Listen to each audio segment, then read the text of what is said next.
welcome everyone, and maybe you can help me to... Hello, Antoine. Kazi, if you can help me just to bring in people.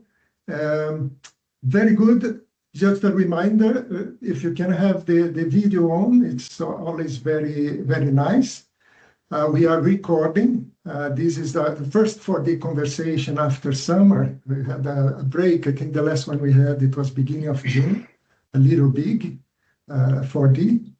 And I think in this constellation, everybody knows what the G stands for, right? Yes? Yes. Very good. And today, I think a very special, I think this is really a treat. AI is on everybody's lips, so to say, it's so much everywhere. But the area that you have been working for since 2016, right? So many years now that you have been examining and that you are fusing also with your knowledge of technology, but also in philosophy, looking at AI as a superintelligence. And we send this very, how do you call, intriguing title. If AI becomes a god, would you lose faith? And so maybe we don't have too religious people today here, or maybe we have. But it's beyond that, because I think what we'll be discussing is the whole thing of how do we keep our critical thinking about feelings and about how we became humans, human as people, as AI takes more and more. I will not go more further in detail because without further ado, I would like you to start. But before doing that, if time allowing, so Kazi prepared also some materials for today, right? So I hope you all can stay until the end because it's some very exciting things that we are doing and planning. And have I forgot anything, Kazi? Otherwise, either, as maybe you knew also for the community, what we do is that Kazi and I, we help each other looking at the chat, which can be very intensive. And so you don't have to think about that. And after half an hour or so, we open for questions and we stay until the energy is in the room. But we definitely will set a stop at 19:30, so 7:30 CET. Is that okay? Sure. Good. Good. Please. What? Okay. Thank you for all being here.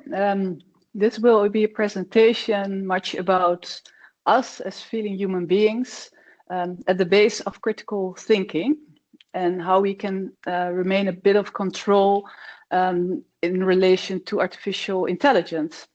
So it's maybe a bit different than what you expect. And also because I introduced God and I introduced the word faith, but I will explain this.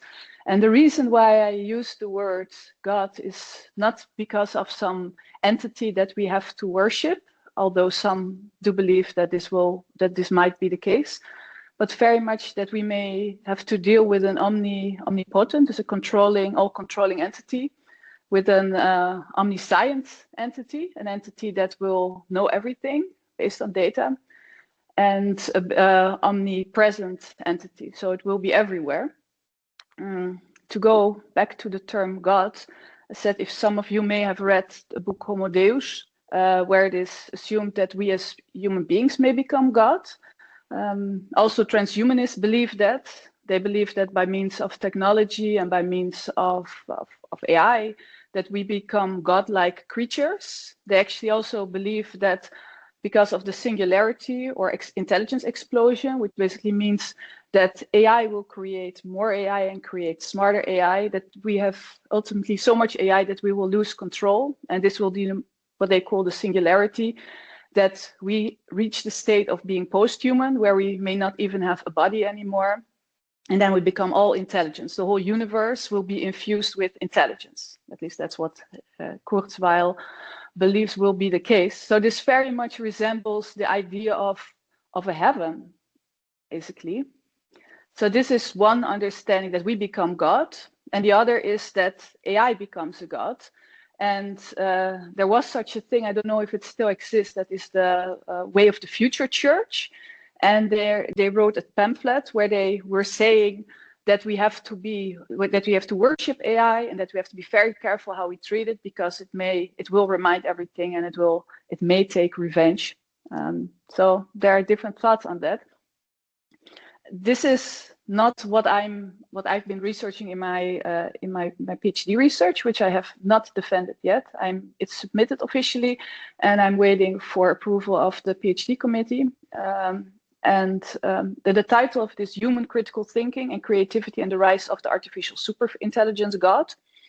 And in this research, I'm comparing God with, or I compare artificial superintelligence with the Christian God, a personal God, which is very much what, actually, if you look at the literature, what people believe is the case. Because if you use the word God, then people assume this person-like entity, deity that has control over us.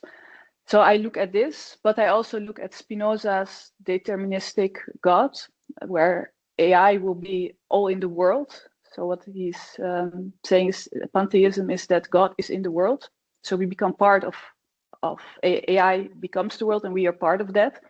And then I'm looking at Whitehead's understanding of God.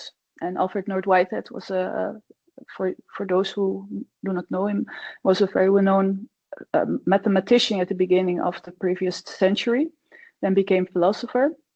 And he wrote a work, it's called The Philosophy of Organism, where he's explaining another understanding of God. So, but I'd like to go back to artificial superintelligence. It is defined as an intelligence that many times smarter than, more intelligent than we are.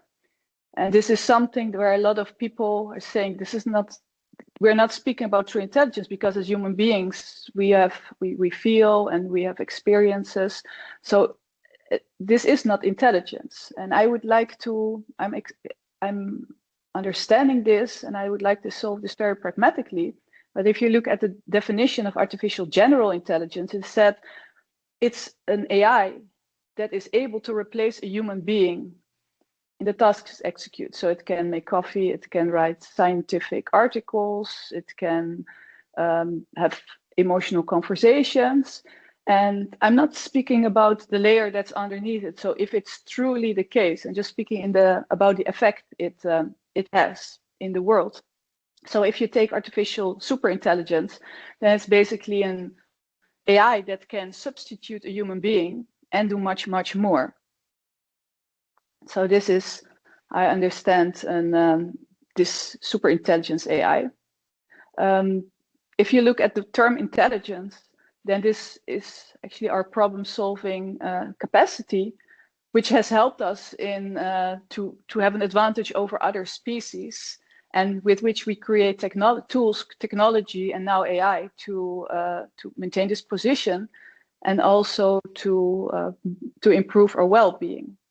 However, we're now outsourcing that part, and that might be a huge problem for us, which brings me to critical thinking, because now the use of AI comes with a condition: is you can use it for your own good if you stay critical, if you think critically.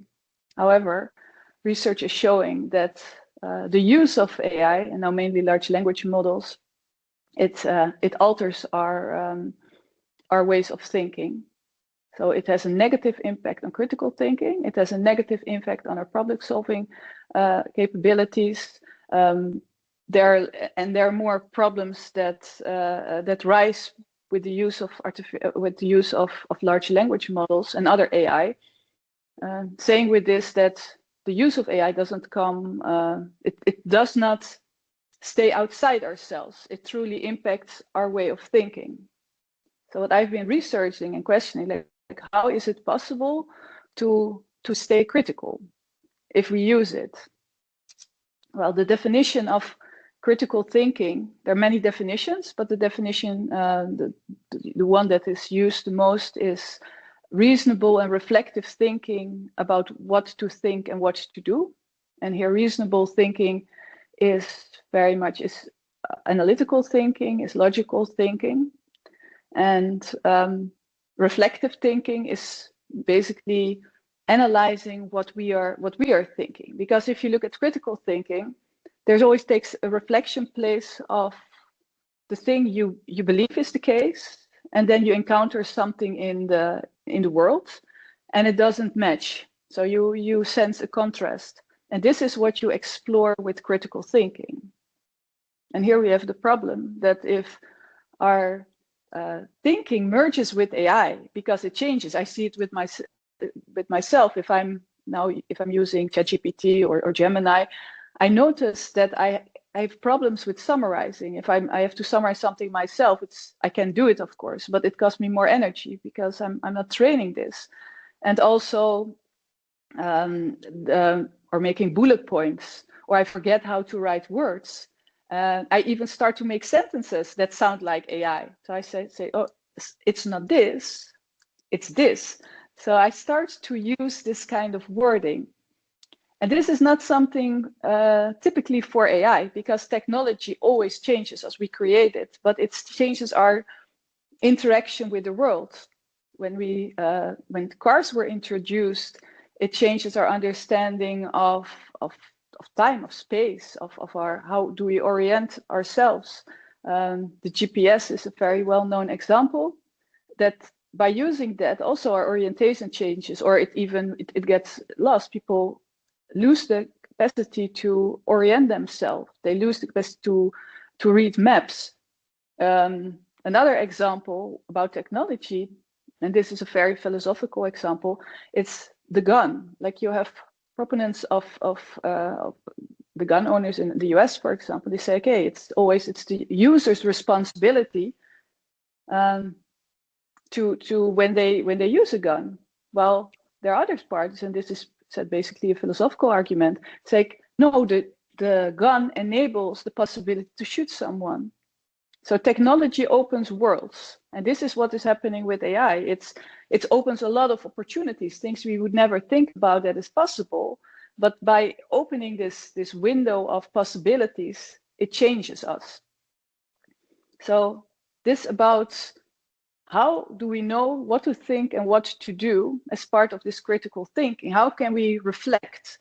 And then I'm not even speaking of having a brain implant, which I believe that this in the nearby future, I don't know, very nearby future, but let's say 5 years, 10 years, 15 years, that we will have the possibility to have a brain implant. Will it be the case that our thoughts are immediately communicating with AI? Are we still aware of our thoughts, or are they merging with AI? So it will be this thought that we cannot even label as being ours. So these are questions I've been pondering upon and also experiencing myself.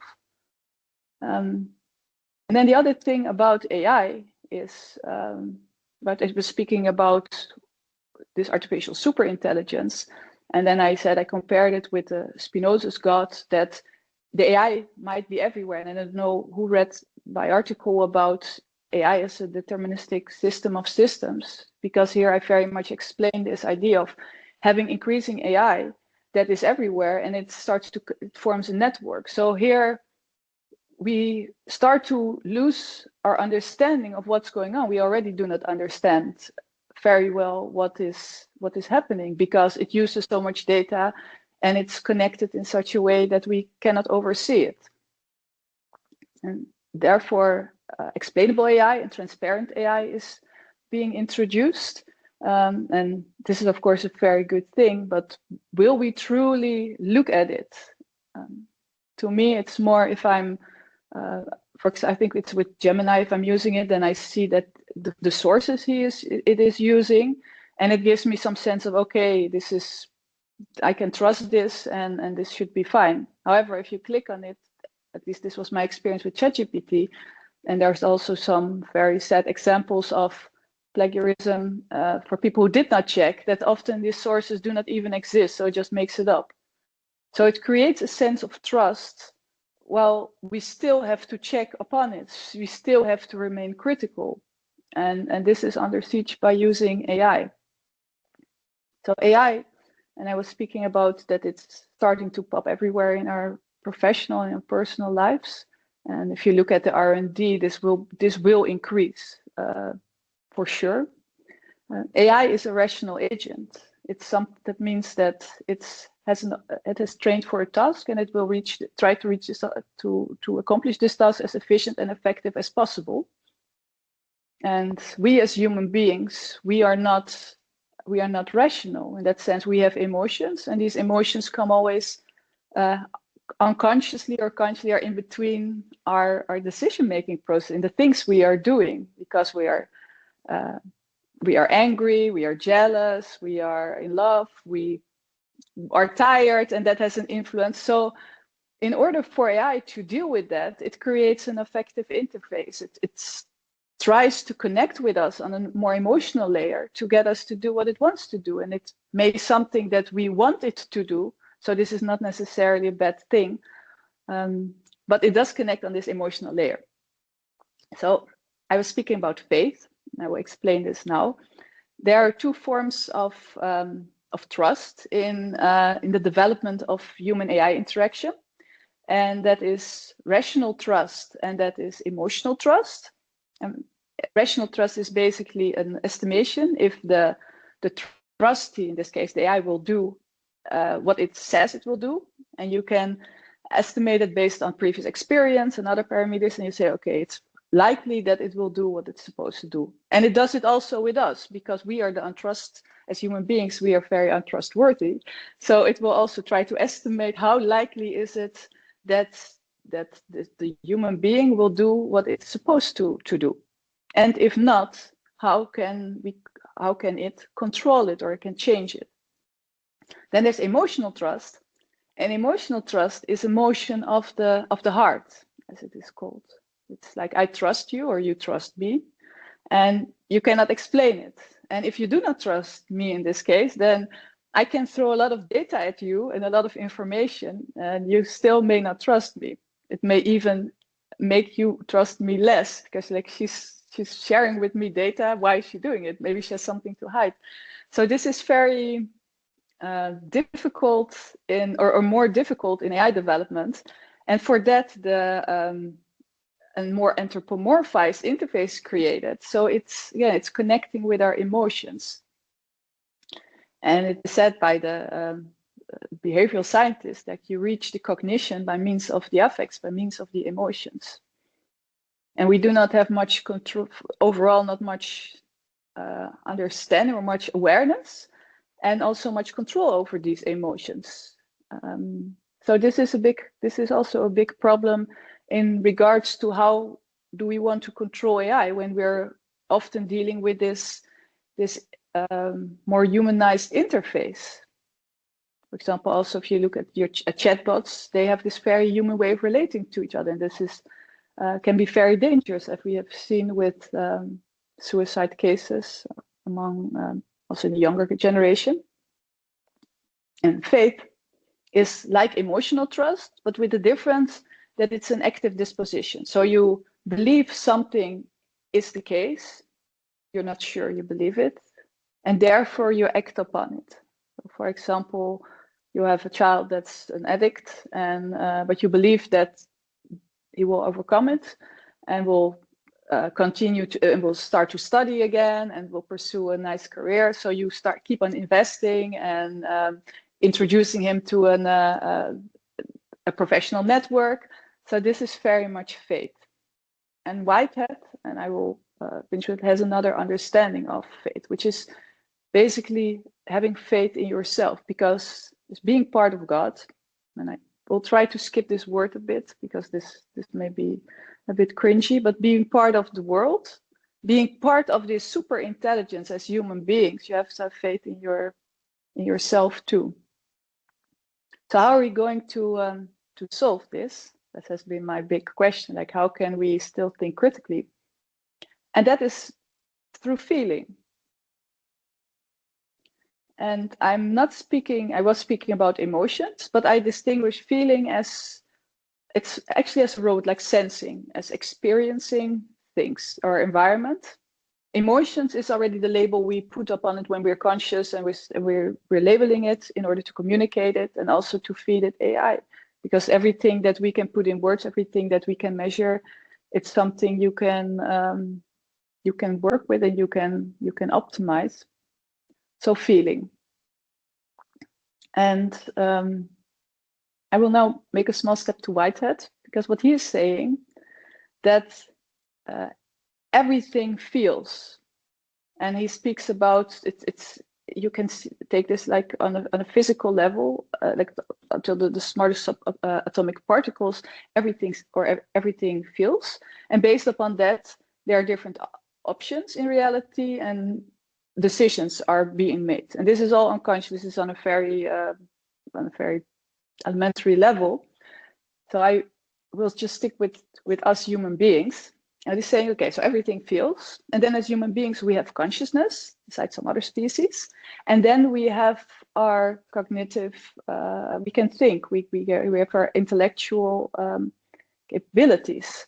And this is our reason, this is our critical thinking ability. So when we're in reality, first thing is we experience reality. Then we are conscious of what is that you're sensing, you're experiencing something. And then the third step, and this is of course this all goes very rapidly, it's not this in this explicit steps, is that you start to think which direction you want to move. Because Whitehead is saying that we always try to reach towards satisfaction and oneness, everything. And also Spinoza said, okay, we all strive for joy and we all strive for having a pleasant experience. However, because we use reason, we can think more long term. So it's not this instinctive thing or this maybe somehow simplistic thing of I want to feel good and therefore I eat a pint of Ben and Jerry's. But I know that I want to going to be in a good shape. I want to be healthy, so I will not do it. So it's not so much the decision you make always in the moment, but because of reason, you will make long-term strategic decisions. So when we're outsourcing critical thinking, then what remains is our feeling and our consciousness. And this brings me to mindfulness. And here I do not want to talk about this vague spiritual movement, but just about you or us, everything having this experience of being in the moment when you walk your dog and you smell the leaves or you hear the birds, or you're cooking or you're tasting something, or you're very tired and you're lying in bed or in bed and feeling the moment and enjoying it, or you bump your feet and you feel pain. So very much about this consciousness, being conscious of an experience you have.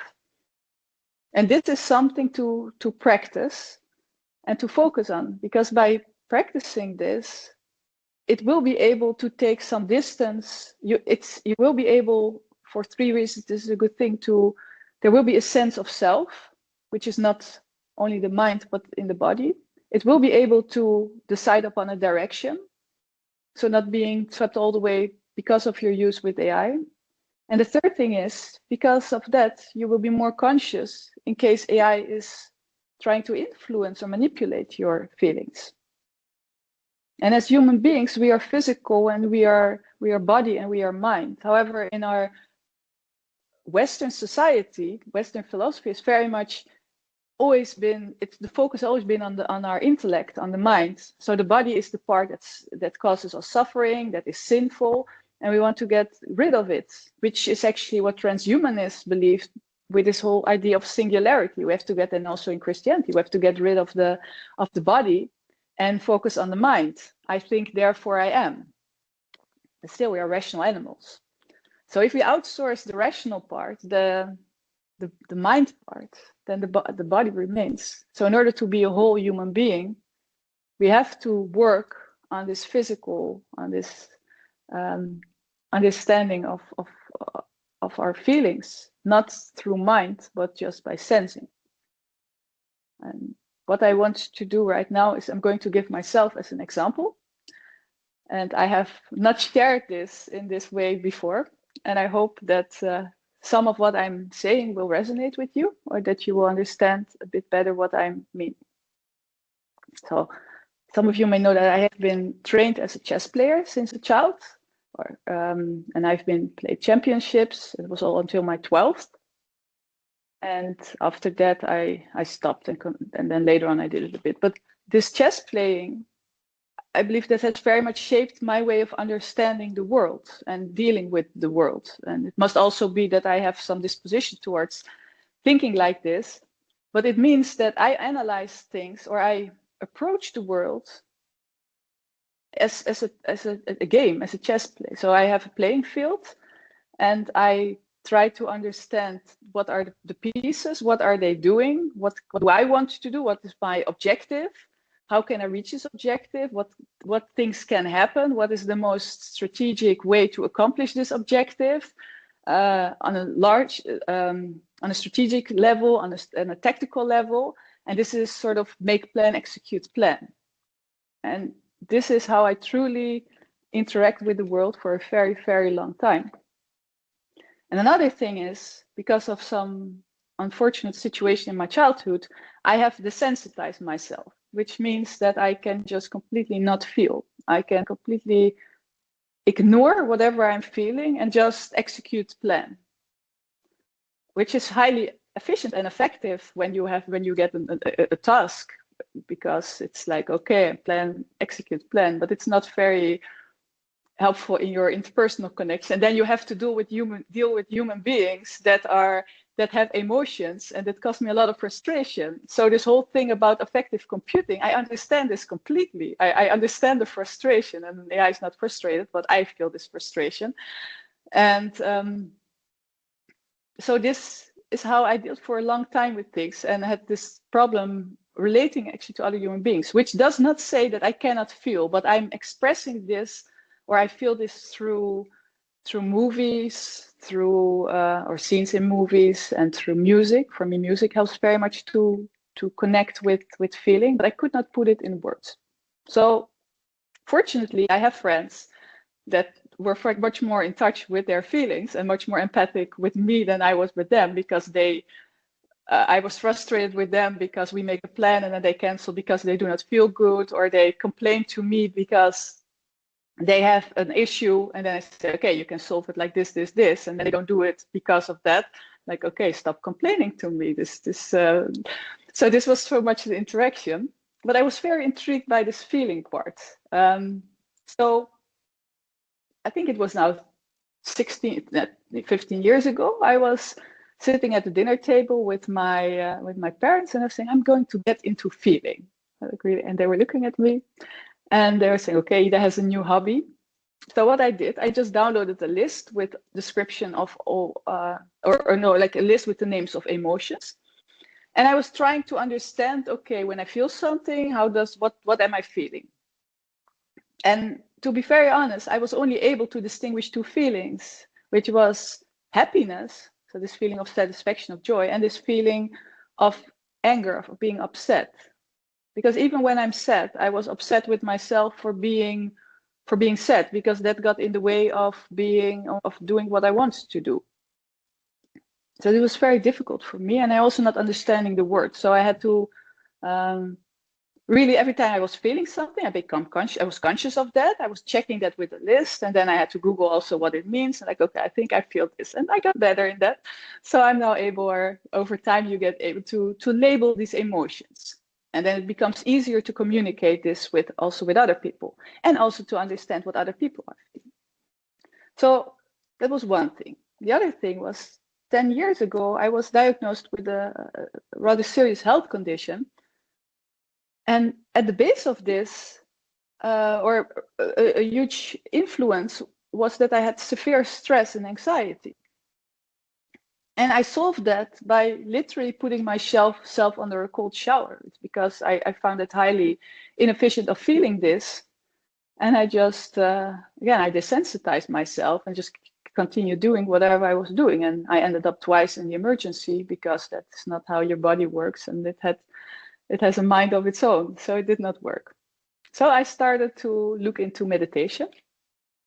And I had a big problem doing this. So if I speak, or you have to do mindfulness, I sort of know what I'm talking about. Because for me, this meditation, it starts with you have to focus on your breath. Well, I have to say I was completely disconnected from my body. Like I can use it, I take good care of it. But I did not want to focus on the things. So with meditations, often focus on your breathing, and it gave me terrible hyperventilation. Even now, talking about it gives me hyperventilation. So that didn't work. Then another thing is that they say, okay, if you have thoughts, see them as clouds or as trains passing by, and take this distance. And if you're in my head, I'm thinking a lot. So it's difficult. It's like being in Heathrow and worse. So all these thoughts, it had much problems of taking this distance and observing them, as is described often. But then I found something that worked for me, and that is focusing on physical sensations on my body. So I was like, if you have stomach pain, like, okay, I sense the pain, and I was able like not to immediately start thinking or try to get rid of it, because this is how also our intelligence works. We want to move away from things that are not comfortable for us, and we're not acting on a reptile brain if it's everything's fine. So we are thinking like, what is the strategy? We take medicines. What am I going to do? So we're problem-solving creatures. But to stop that part and just stick with stay with the pain or with the feeling or my heart palpitation. And I also this improved. So I became able also to sense smaller sensations in my body. So I was thinking of my foot or having tension in my neck. And what I started to do then is to connect that with connecting this with what I'm thinking at that moment or what I'm feeling at that moment. So if I sense that I have tension in my back or in my neck or somewhere, or feel some relief in my body, I can connect it with what was I thinking or what was I feeling. So you get this immediate connection. So actually it's a sort of optimization of the sensor part with my mind. And then the last step is also in my interaction with the world, what is causing. So it's not so much thinking what is happening there, but very much what am I sensing, and how does this relate to what's happening in the world. And this first, it's very conscious. First, I had to. Sometimes it's even an hour later or some days later not a day later, but that I have to reflect what was going on then and how does this relate to what I was feeling. But if you train this, you become better in this, in understanding having this integration of your body with your mind. So this is basically what I wanted to share as a way of, and then may not be the same path, but as a way of how the body is connected to the mind. And how does this work with AI?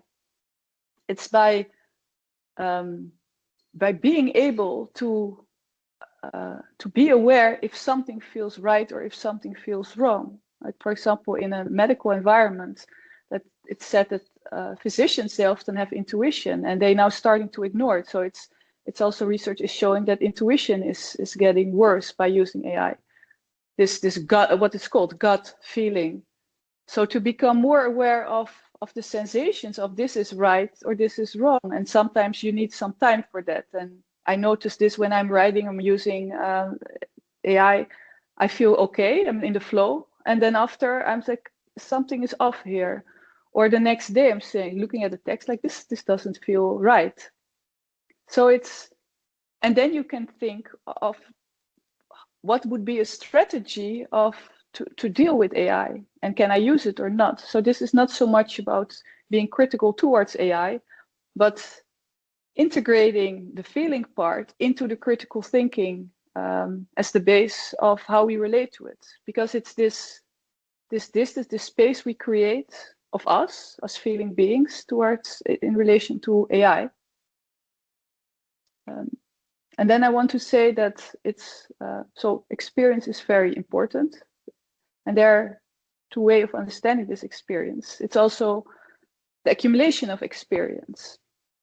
So we have our life experience, our lived experience, and because of that, we have a reference if something is right or wrong. You say, okay, I did this before, and this doesn't feel good. So we need this also to engage critical with AI. And the younger generation has very much a problem right now because they lack this experience, and they have no inner coach to say, to feel, to sense, and therefore thereupon think if something is right or wrong. So to wrap up, it's like we are part of this intelligence, and by understanding our human experience or human feeling at the base of this critical interaction, we will less easily lose a sense of self. We will have a clearer understanding of what the direction is that we want to go and not be steered all over the place, manipulated all over the place by AI. And then the third thing is the faith part, to have actually this emotional trust, this faith in ourselves, because this is not something that you directly can measure, but it will be a conviction that what you're feeling is right. And this is the base for new development, for new creation, creativity. That was my presentation. Thank you. Okay. Thank you very much. Yeah, thank you. Really interesting. Very interesting. Really interesting, and lots of discussion on the side. You might have not seen it, but there has been a lot of discussion on the side with lots of comments and questions about AI and how to connect AI with behaviors and emotions, and how they can also manipulate or drive out critical thinking of humans. So we might come back to some of those comments. There has been no really questions, so let's start with the questions. Let's start with Geraldo. You have your hand up. I have two questions, but I take one first. And because when you talked about experience, so I'm going to tell something that happened with me about a month ago. I was a little bit worried about my health. I did an examination and I was a little bit worried. My mother had passed away exactly 1 year before. So I was thinking a lot about life. So I went and I was having this beautiful experience with my two dogs just here in the grain fields when they run in the morning, right? But as I was thinking about life, so I took the phone and I just put to ChatGPT, and I'm referring to that because maybe I should be there and now and experience the moment, right?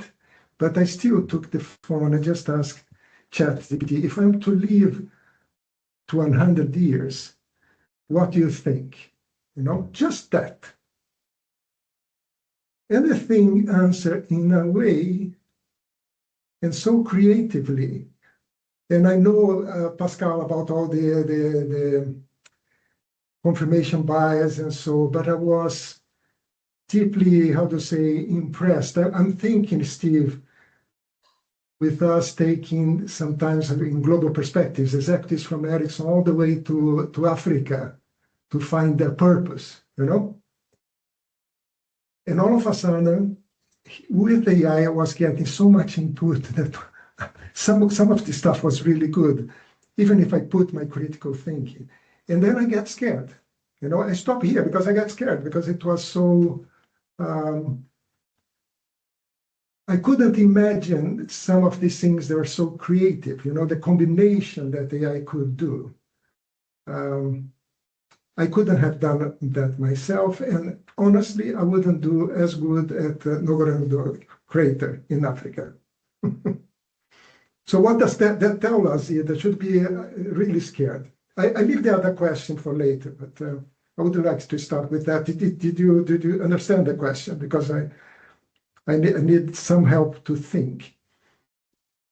And your question is if we have to be scared because of this? Yes.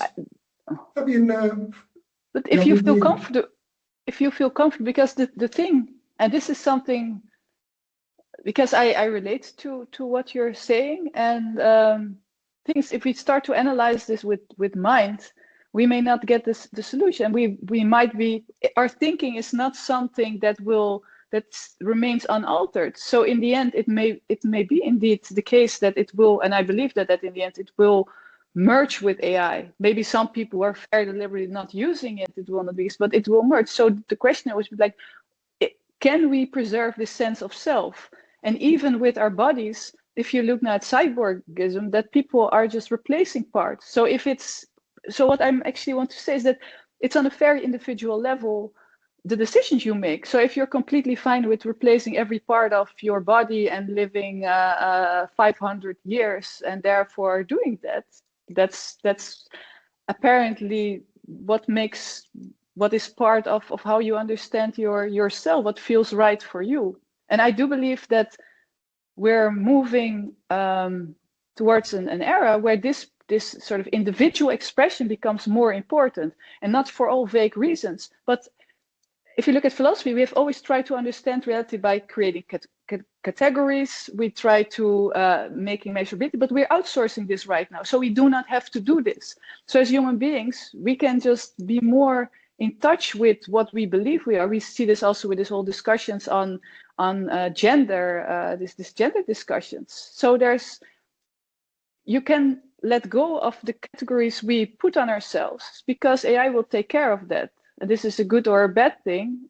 I don't know. That's also depends on us how we will deal with that. So this is very individual. So if you feel good with that, that's the faith part, having in yourself. It's no one else will be able to do it. It's if you believe it adds to who you are and to make you more.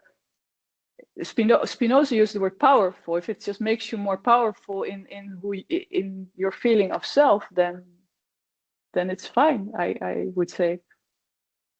Thank you. Thank you. Yep. I have a comment, but I will keep it for later on. I will raise my hand for later. Harm.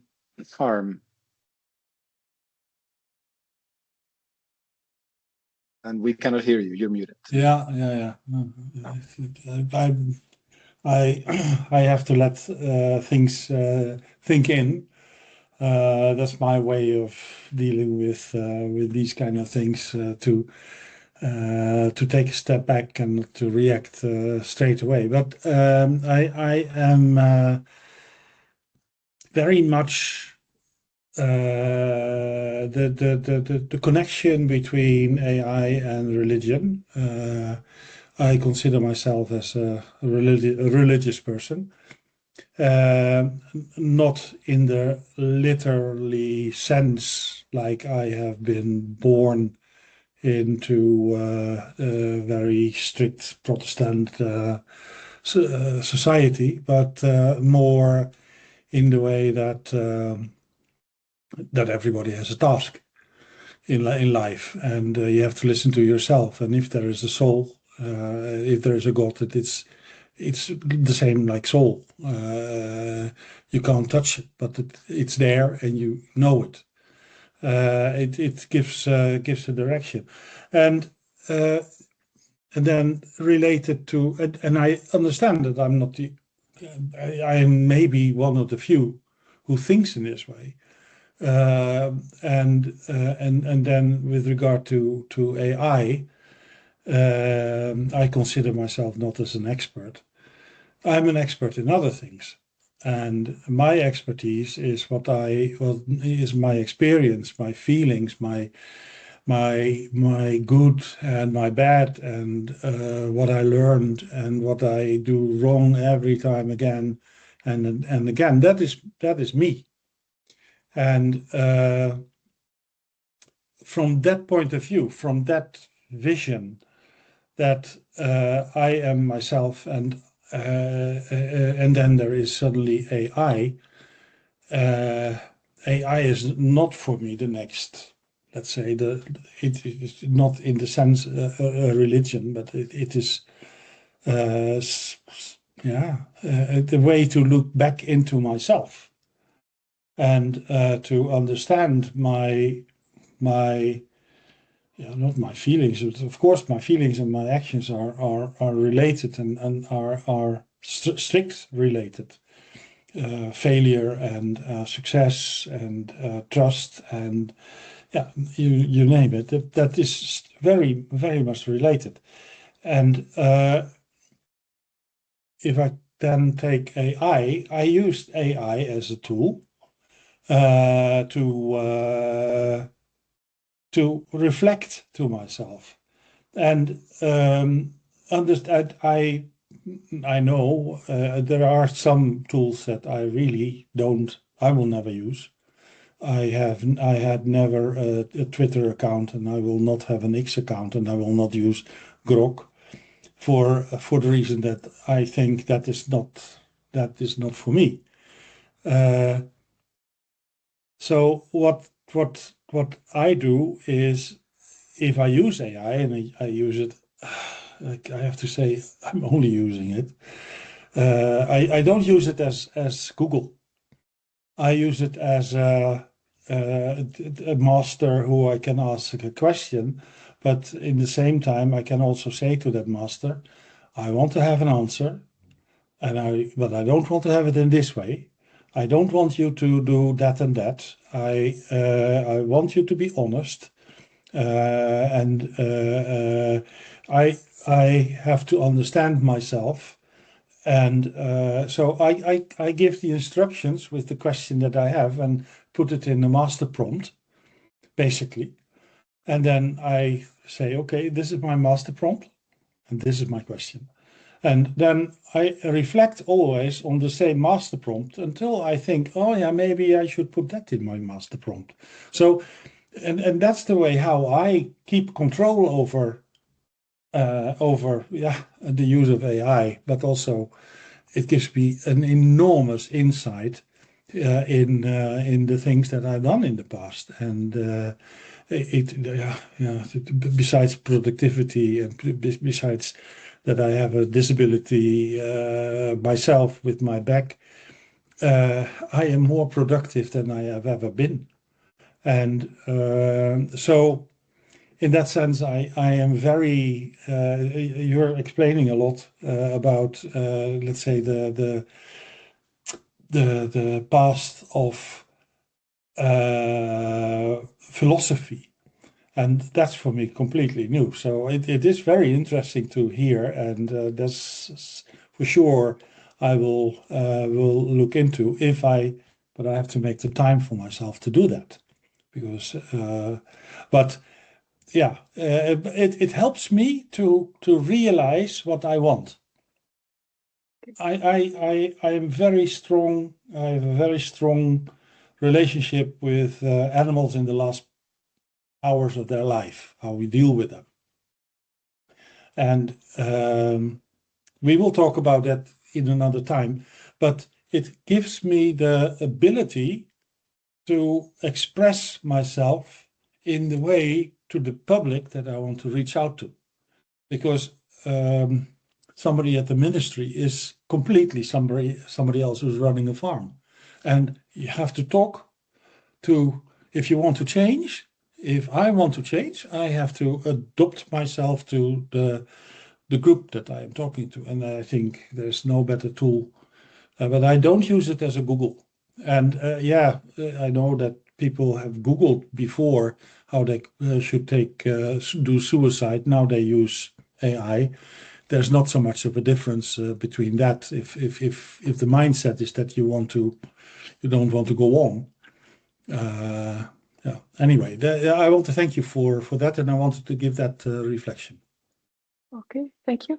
I would like to say two things. And first is, I don't know if you use different large language models to ask your questions to, because depending on how they are trained, they will give you different answers. And I see this with ChatGPT too. They give me certain answers, they answer in a certain way, and that resonates or not. And because they're trained in a certain way, and you have to beware of that. So I assume that you're using, you say I'm not using Grok because apparently it's the way of answering, or it might be that the owner is not resonant, his philosophy not resonating with you.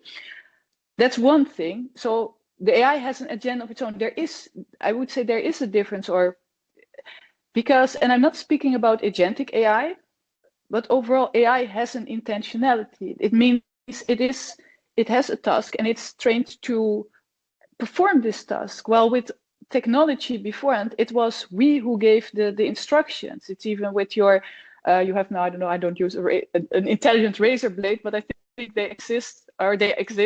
In the past, you did yourself, and now it will say, okay, here you have sensitive skin, and there you have to press. It will adjust the pressure. So it starts. It has in philosophy we call it like it has intentionality and agency of itself because of how it's trained, and there it may start to influence you or change you with what you believe you want. So that's where the self is under siege. And to go back to religion, and this is what I did not mention, but what I have been researching in my work. If you look indeed in Christianity, it said that the Spirit, the Holy Spirit, is in us, and this is what is connecting with God. This is our emotional connection, our heart connection with God, and you have to live according to the Spirit. So you want to, St. Augustine says it, like you have to, because of the love for yourself, it equates the love for God. It's also equating the eager for knowledge to understand yourself and to understand God. So it's always that there's a part of God in us, and you want to tap into that to become closer to God. The thing is, that is some sort of unchangeable and of philosophy, unchangeable entity we believe we have. In Spinoza, it's the same. It says we have an essence, and then you have the different modes. That's the way how you act in life. But there's something unchangeable in ourselves. This is why it's so dangerous, or so in Western society to speak about this. Because if you look at Eastern philosophy, there the sense of self is much. It's something that merges with the outside. There's not so much a me and an outside world. It's already integrated. And if you look at Whitehead's understanding of God, then the me, it's not something like an unchangeable element. It's something that changes. It's a process in itself. And therefore, this was very useful for understanding AI, that we change by using it. So it's not that we preserve, there is a sense of self, but that by making decisions to use AI or to not use AI, it constitutes its sense of self, and it can move in different directions.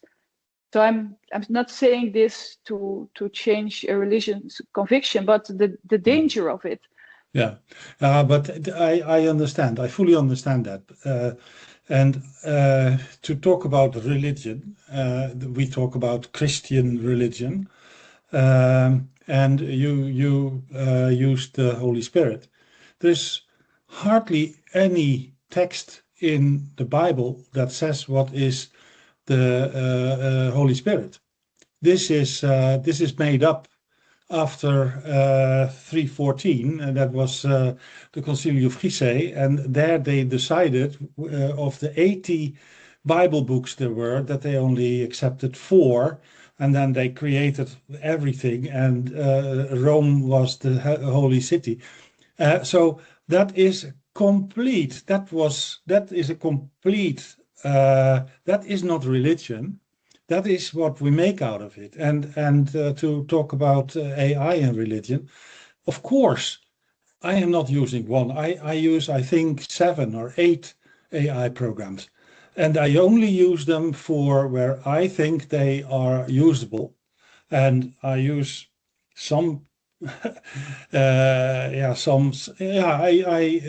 analyze photos, I use another program than analyzing text, and so I want to be in control. But that's, having said that, my religion is, it is started with let's say this Holy Spirit, and God took his son and he went to heaven, and but it sensed me that I have a task, and whether I like it or not, that is my. If there's a religion, that's my religion. That's also how I see with AI. AI is not a god for me. Will never be a god. But it's far more than an artificial Google, and I understand the risks, especially for the generations that are now don't have not the experience, and they are using it in a different God way than than I probably could. But anyway, that's I really I think this is a very good subject to talk about. Thank you. Thank you so much, and for sure there will be more comments similar to that one. Let's move forward with Björn, please. So I will follow up on a small comment I had in the chat, and I'll do some reflection and also a question, because to some extent it boils down to the skill set we need to find our own agency with AI. And I was thinking in this way, to some extent we live with some creature or some, when I talk about the chatbots, that can pretend to have emotions. Okay. But we are already used to that because we have something called psychopaths who are also doing it. And as a matter of fact, most of us probably work, or we have the rulers being psychopaths, because you can only do it and sit in a high management position usually by having or being able to pretend to have emotions but don't have them. So we should probably have the same skill set in our ways of having an agency with AI that we used to have with kind of a friendly boss or something like that. So this is more of a reflection. And then I thought along and did another reflection regarding this. And if you look back, especially on the Old Testament, and if you look at the description of God there, he's definitely a psychopath. I mean, the way he treats people, his own people, has very, very similar context. So in a way, we are used to live in that way, and we have that skill set. So I just wonder if that has been something you reflected on. Yes, and actually I end my second chapter with the benevolent psychopath to understand. So I use this idea of how does this differ from someone who is a psychopath but has good intention. So how is the yes, so I've been also reflecting upon that, and I also have the same observation of, is there truly a difference? Well, the difference, yes, I have to say I had the same observations, and then I move on to this comparison with God, and that we are, in the end, we change. But I resonate with that, and in respect to God, before I started writing, I have been exploring if it's possible to also make the comparison with the pantheon of gods, because we've always been, and I have been approaching the theme God very analytically, which I had to also be a bit careful, because this may not be interpreted very well on people who are deeply religious. Well, I did it, of course, with respect. But if you take a pantheon of gods, we've been always very much reflecting or projecting who we are in the gods, because the Greek gods, they were very emotional figures who had all kind of bad characteristics, and it was only with Plato that said no, God is someone who is an example. And speaking about like the Christian God, it's we are created in the image of God, and then there's now a lot of research being done by theologists. Is AI created in the image of us as human beings, and how does that relate to us in the image of God? So I had the same thoughts, but the part with the pantheon of gods, I leave it to other people. And the AI is the creation of us, so in that sense it's an image of the self. Yes, absolutely. And you see this in the different way also how AI is trained, and the different philosophies of the big corporation. The thing is that, again, in our interaction, it changes, and that doesn't even have to be that it's intentional negative. No. So I don't want to go there. It may be the case that it's because we had now this lawsuit with Meta, that they want us, that they right? The algorithms in such a way that it becomes highly addictive, and this is something we know. But even if that would not be the case, then still it will change our way of thinking and of interacting with the world, and including AI. So. Okay, yeah. So it might be. Sorry. Go on, Bill. So it might be. I was saying that it's a very good segue for the question that I had, because it might be that yes, it's resembling some humans, but and someone mentioned that in the chat as well, it probably is resembling the worst of humanity at times, not necessarily always. I think that we are not anti-AI in this group. We use AI. I'm a big user of AI, but I know that I have to use it with high standards of being critical with it and with myself when using it. So my question goes related to that. If we move now to today, and the gods are AI leaders, these AI leaders have an agenda, and they are experts in driving us towards a certain direction. And the best example is this meta decision or meta reality of they have accepted, not pleaded guilty, but accepted to pay a lot of money in exchange of not getting into the court for that reason. So you said before that if we feel that it's okay, or that's what I understood, that if internally we have a good sense of self, then it's okay. But what if there's people trying to drive us somewhere, manipulating us, feeling us more empowered, but in reality we are not empowered, we are doing someone else's agenda? And this goes back to the psychopath managers. My worry with AI is not to have one psychopath manager, is that suddenly the managers of the world all look psychopaths. So it's because it's doing that at scale, affecting everyone at the same time. So what do you think about that? Well, my conviction is that we have individual responsibility. And this goes back also to, and this is why my work is not ethical in that sense, not ethical in nature, because it is, but it's not by saying that people should behave in this and this way, because I believe we have a strong conviction that we have always a choice, that we're always responsible for our own decisions. And this is more has also to do with, and in our interaction with AI, you can decide to engage. If I've noticed that I'm, for example, people are now addicted to using the cell phone, and they say, okay, I need now a dumb phone, or I need a program that shuts the telephone down at, I don't know, after 10 o'clock. Then this is something that you use to say, okay, this is not good for me. And you can sense that this is not, there is a control. And I was speaking about myself and about ignoring certain signs in myself and overruling them. And this is something we have to train ourselves. And if indeed with the algorithms, I have this myself with Instagram, and not that I'm a big user, but they show all things in my feed, and then things that I like, and I notice myself that I'm staying there for 1 minute and I'm already upset with myself. And I found out that I have to go to immediately put my eyes to the right corner. There you have a button, and then you click on it, and then you see following or something, and then it shows me only the people I'm following, and it stopped giving me in the feed the pictures of cats or whatever it's giving me running.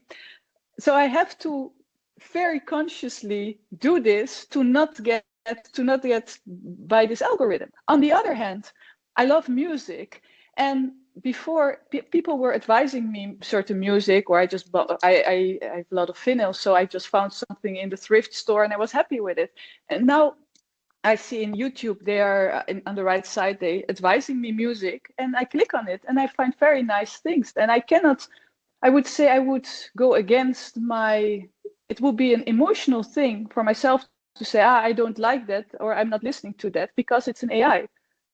And I think this is something that gets the people are very critical about AI. I would say they have a problem looking in themselves. Otherwise, you would not be so anti. Otherwise, if you have this sense of self, then you will be say, okay, this adds to who I am or develops me or not. You don't have to be that anti-AI so critical about it. For me, the critical part is also being critical about yourself and not being critical about only about AI. So I don't, yeah. I totally agree with that one. For us, what do we do with those that are still in their development of the frontal cortex and that they don't have that capability built like teenagers? How do we help them? I would, Because for them, it's very say, easy to get into tobacco. Yes. These days. Well, again, my conviction, and it's something I try to set up as a research program here in the Azores or somewhere else, if it's possible, to see if mindfulness will help them to create this critical distance. And because yes, I have a true conviction that this will help. Nowadays, they're so much into living outside themselves. And if you see the increase of mental health problems, I would say this is also very much related to this lack of sense of self. So instead of making selfies and living for the outside world, to be more with yourself. And their AI can help because there are a lot of applications for mindfulness, but also our human environment. If I read something about mental health problems, and also from firsthand experience, I note then this human connection is extremely important. So I would say here we have also a responsibility, and I'm preaching a bit, but this is more because I feel this so strong, and I know the dark moments I endured, that to have people reaching out to you and to be there, we have this responsibility as other human beings, as a human teacher, because we still have human teachers. Then I would say if you have a classroom, there's now a lot of things that can be replaced by AI, but it's still this human being as a human being that can provide this support to children and also say to parents. And I'd say here, if you look at the huge corporations, that governments do indeed have a very that they have a reason to step up against it, to protect. If a company doesn't want to do it, it does not want to take this societal responsibility because they're only in it for the money. And also there, it's not up to me to say that they have to change, but then another institution or the people working themselves saying, okay, I'm not resonating with this philosophy and I want to step up for other people. My conviction. Thank you so much. We do have one more question from Geraldo. Yeah, well, I do like this because I have many questions either, but I would like instead, guys, to pause if there are any questions from anybody else that haven't raised a question yet, because otherwise I know that you also would like to present some thoughts. I'm just thinking about timing and so on. Questions, so please. We can go for, there was one from Antoine before, he had to leave, in the chat.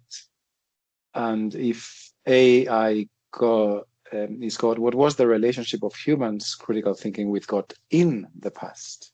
Was it a balanced or unbalanced relationship? And if it's, what's the power dynamic now? And if we need to, will we have to choose faith because of this? About the critical thinking and God, and this is also why I make comparison, because if you have in the Christianity, you have a God that's metaphysical. So the critical thinking is very much was about understanding God. The critical thinking of saying God doesn't exist just made you end up on the being burned or being punished in another way. So this is something. Actually, we're seeing this right now with AI. If you look at the transhumanist movement, the moment you're saying that AI is not is a threat and I don't want it, it's almost, at least in certain groups, that you're being like blasphemic in respect to AI. So the critical thinking in Christianity was very much to understand it better. And you see this too in Spinoza, because God is in the world and we are part of God. It's not that you question the existence of God. You try to understand God. You try to, in Spinoza, it's very much how science works. So it's through understanding science, you understand you understand God and therefore yourself.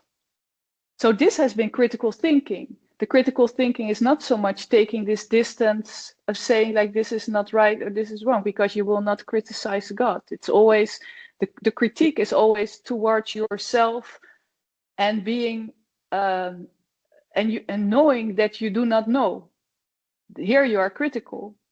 However, if you apply this to AI, that means that AI will be in charge. And if you have increasing AI and people saying like this is the only way, then we are we able to take this distance, and will we be able in the future to say like, okay, I just don't want to use AI, or AI is bad for us, because they will and I see this mainly in the US, in that it's like all AI hallelujah, and we're not allowed to say like maybe things are not good here.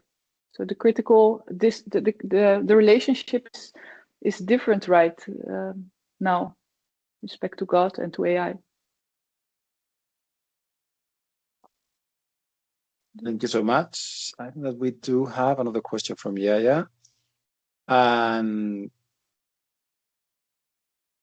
if I understand it well, perhaps you can turn on your microphone, Yaya, and ask it. Hi, Kazi. Hello, everyone. Hello, how are you? Impressive, pretty good, Kazi. Impressive, topic, and thanks a lot for the great presentation. Just a question from my side. There is a paradox somewhere in the discussion. How concepts like AGI, ACI, artificial general intelligence or super intelligence, where the machine will exceed the capacity of the human brain, while the humanity collective knowledge as of today of this masterpiece, which is human brain, is very limited. There is a myth of 10% of knowledge. So we've been talking about AI in the 80s, 90s. Now with the capacity of calculation, the cheapest memory, the algorithms like deep learning, machine learning are given some new areas in terms of prospection, a lot of hype. However, instead of being over hooked with the hype, the reality is that human brain, we have something called the brain, and we have very limited knowledge on the brain capacity. And we're talking about the machine succeeding something that we have very limited knowledge of it. So what's your thoughts on this topic? I agree with you. But the thing I've been trying to do is to move away from the measurable part of the human being, because it is assumed that we can measure what a human being is, and we can. And this is science. The scientific approach towards the world doesn't mean that this equates reality. So I agree with you. But there is something, and this is this big discussion between the people who are saying AI is not conscious, the AI is not intelligent, and I believe it is. It depends also on your definition. But if you speak about this sense of experiencing music or experiencing something, that's why I move back to the experience, something that's actually not measurable, and to preserve that as input also for interaction with AI.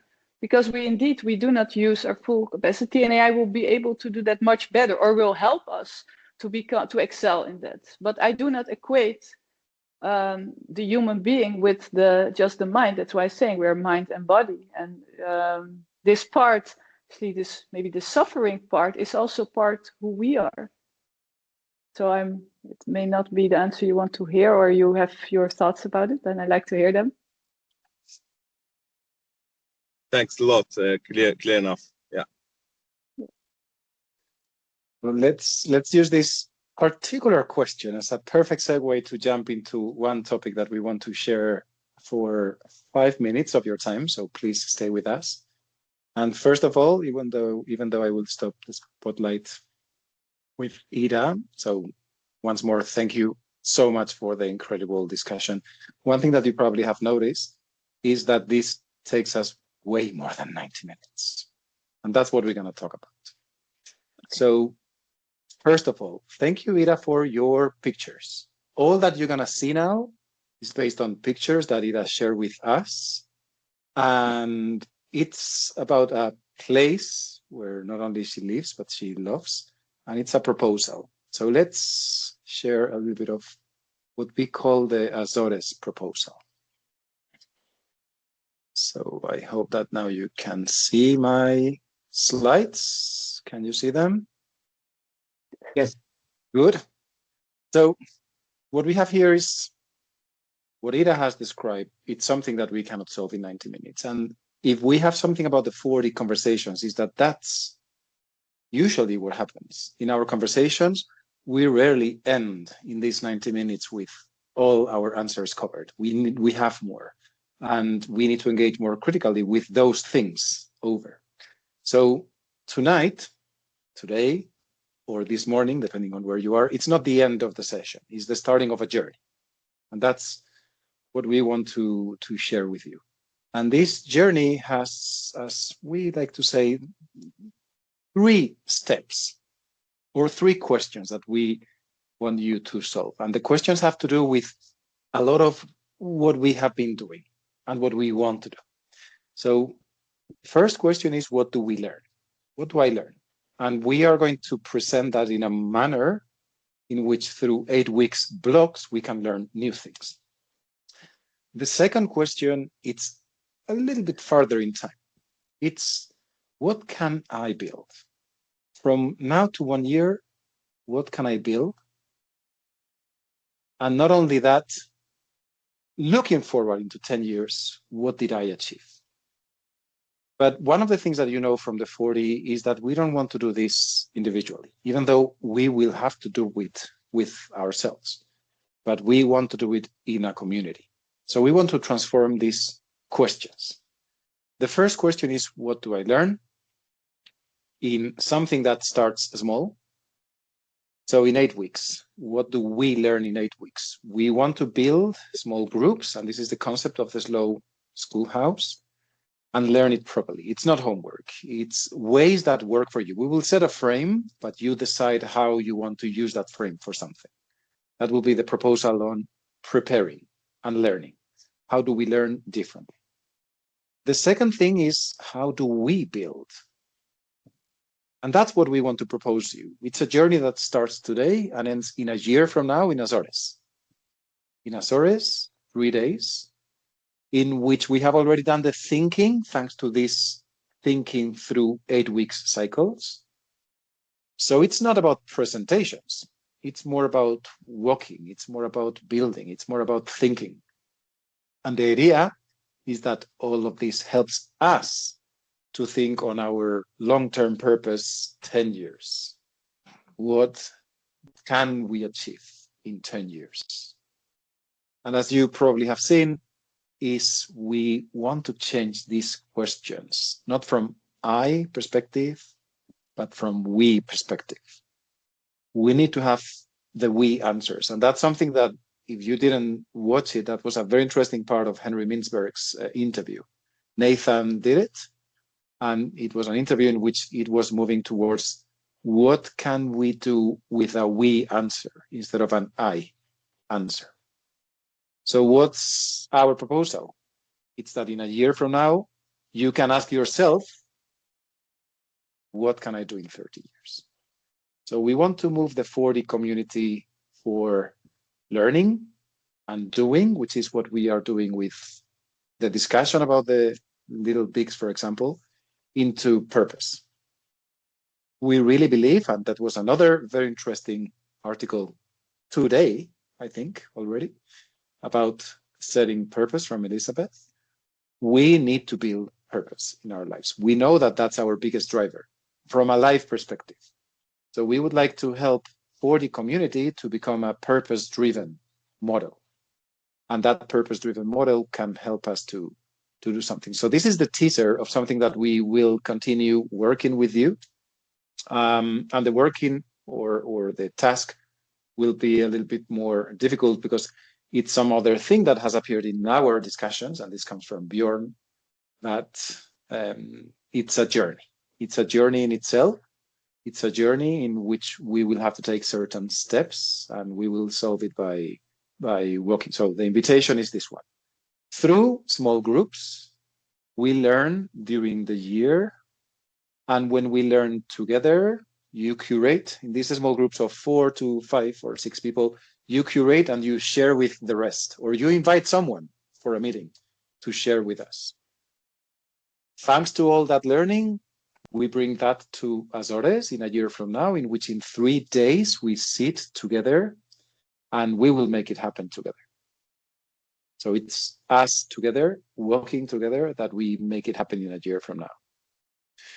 So next step for this will be an email with the invitation for you to let us know what you're interested to cover. And the second one will be in a meeting in a couple of weeks from now. How do we start moving? How do we take forward with this? I hope I say it properly, solvitur ambulando. Björn, that was your phrase, so yes. In your post. So what about it? What do you say? I've seen some notes in your heads when we were talking. First of all, I think locality, to prepare for this, locality has its advantage, because I think face-to-face meetings is preferable if possible. And as I wrote this article about pilgrimage or walking, I would like to start. That is why I think we should have these circles formed by locality, where we can actually go out and meet, talk, discuss matters. Maybe even start from a very simple point. If you look at Canterbury Tales, if I take the metaphor of pilgrimage a little bit further, we sit down in a nice place after the walk and tell each other stories that relate to the topic. I think from that you can get a long way. That was just my idea.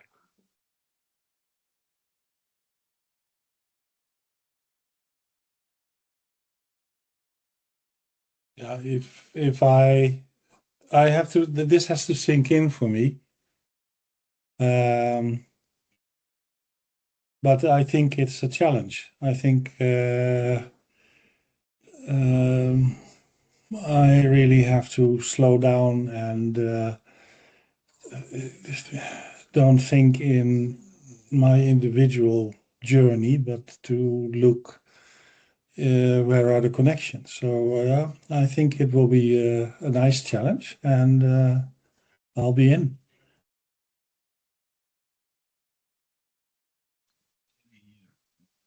Sorry, I had to run to open the door for my kids. Thank you so much. Yeah, Thierry. There is no goal, right? The goal of this time is to decide, the goal for the next weeks is to decide what we want to be our goal. Our goal is to build a more purposeful, driven 40 community.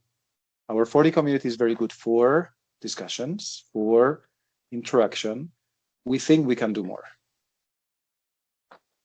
That's a beautiful our ambition, more than a goal. It's our ambition. Sorry, Said, you were going to say something and I interrupted you. Great aspirations, yes. I think it's a pretty nice step for us coming out of our perhaps conversations and everything, and see what could make a difference. Then I think we would get many people in that can really help that objective, that really make it happen. Something, whatever.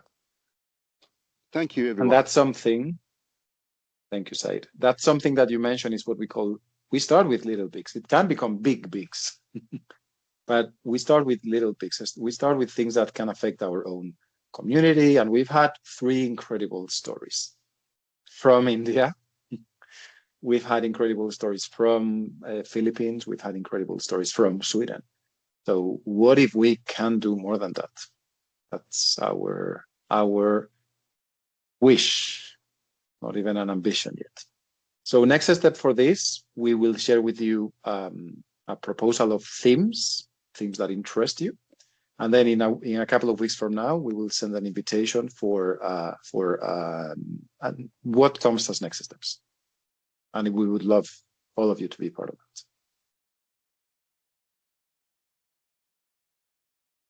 Thank you so much. Ira, I'm sorry I hijacked a little bit of your talk. Would you like, after this wonderful conversation, to share a couple of final words to close the session? Actually, I believe I said more than enough. Just think that there's enough material now to resonate, to reflect upon, like what you're saying, but hopefully what I've been saying. So it's, I would like to say this, hopefully some seeds have been planted or some ideas in whatever direction, and that we can continue growing from that together. So yes. Thank you so much. Thank you so much, everyone, for joining today. And special thanks to you, Ida, for the fantastic discussion that we've had together. With pleasure. Thank you. See you and talk very soon. Thank you, everyone. Thank you. Thank you, everybody. Bye-bye.